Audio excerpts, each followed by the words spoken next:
मैं emotionally attach होता हूँ किसी से, भावनात्मक रूप से किसी से अगर मुझे लगाव होता है, और जब मैं कोई मेरे साथ गलत करता है या मेरे से दूर होता है तो मुझे फिर बहुत ज़्यादा दुख होता है, और वो चीज़ें फिर माइंड में ना रिपीट होती रहती हैं।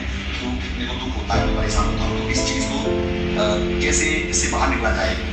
वैसे ही अच्छी बात है, वैसे मुझे लगता है कि ठीक है इमोशनली हमें अटैच होना चाहिए, बट बाद में जब हम किसी से दूर होते हैं या हमसे दूर हो जाता है, किसी भी कारण अनेक हो सकते हैं, तो तो ये तो वीकनेस हुई। एक व्यक्ति है जो आपको छोड़ के गया है या आपसे अलग हुआ है, वो फ्रेंड है, कोई भी है, रिलेटिव है, कोई भी है, तो उसको इतना दुख नहीं हुआ। हम जस्ट कर रहे हैं रोज उसकी लाइफ में सब रोज यही चल रहा है, बट मुझे ये मेरा पर्सनल क्वेश्चन है और मैं बहुत वीक हो जाता हूँ, और ये आई थिंक इमोशनली वीकनेस है, तो इसको कैसे दूर किया जाए। तो सबसे पहले आपने क्या करा कि ठीक है, किसी को आप जानते हैं, आपको उनसे लगाव हो गया और उन्होंने आपको जवाब नहीं दिया, तो आपने उसको एक मीनिंग दे दिया कि वो हम मुझसे दूर हो गए, और वो मुझसे दूर हो गए उस मीनिंग को लेके आपको दुख होने लगा। पर रियली क्या हुआ कि उन्होंने जवाब नहीं दिया। ठीक है, एक बार नहीं दिया, 2 बार नहीं दिया, 3 बार नहीं दिया, इसका मतलब ये नहीं कि वो आपसे दूर हो गए, पर आपने उसको मीनिंग दिया। दूर हो गए, फिर मुझे ऐसा लग रहा है कि मैं एक फ्रेंडशिप चली गई, तो वो अब क्या हुआ, आप मीनिंग को मीनिंग दे जा रहे हो। तो होता क्या है कि कुछ हुआ, आपने उसको मीनिंग दे दिया, उस मीनिंग को देते देते ऐसा लगने लगा कि मेरी तो ठीक है, मेरी हैसियत ही नहीं है कि वो मेरे साथ रहे।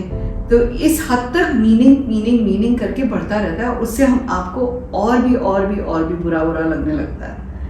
तो अगर आप फैक्ट्स पे जाएंगे और वो फैक्ट को ही लेंगे कि ठीक है, मुझे लगा हुआ इनसे, हमारी क्लोजनेस थी, अब मैंने उन्हें कांटेक्ट करा, उन्होंने जवाब नहीं दिया, ठीक है कुछ होगा, एक बार और करके देख लेता हूँ, और अगर नहीं दिया उसके बाद ठीक है, फिर मुझे डिसाइड करना है कि अब मैं क्या करूँ, आगे बढ़ो।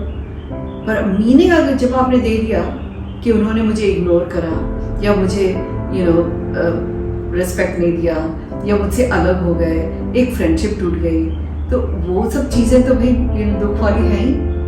पर एक्चुअली ऐसा कुछ नहीं हुआ, खाली ये हुआ कि किसी से लगा हुआ, उन्होंने आपको रिस्पॉन्ड नहीं दिया, बस आपने ये मीनिंग देके अपने आप को बुरा लगने की प्रथा शुरू कर दी। बस एक बार आपको ये समझ में आ जाए तो you just go back to what happened and you approach them again, and then you decide, are you going to continue approaching them, or you're going to move on, and then simply move on or approach them once more. But don't make it mean anything. When you make it mean, you start really giving yourself, you start beating yourself up, you start really damaging that relationship. How could they do this? How could they do this? And you start feeling regret, you feel abandoned, you feel all sorts of emotions. और उसमें और भी बुरा लगने लगता है. You start feeling really bad. But actually, it has nothing to do with what happened. It's only to do with what you made that mean. So simply focus on what happened, and awesomeness is where you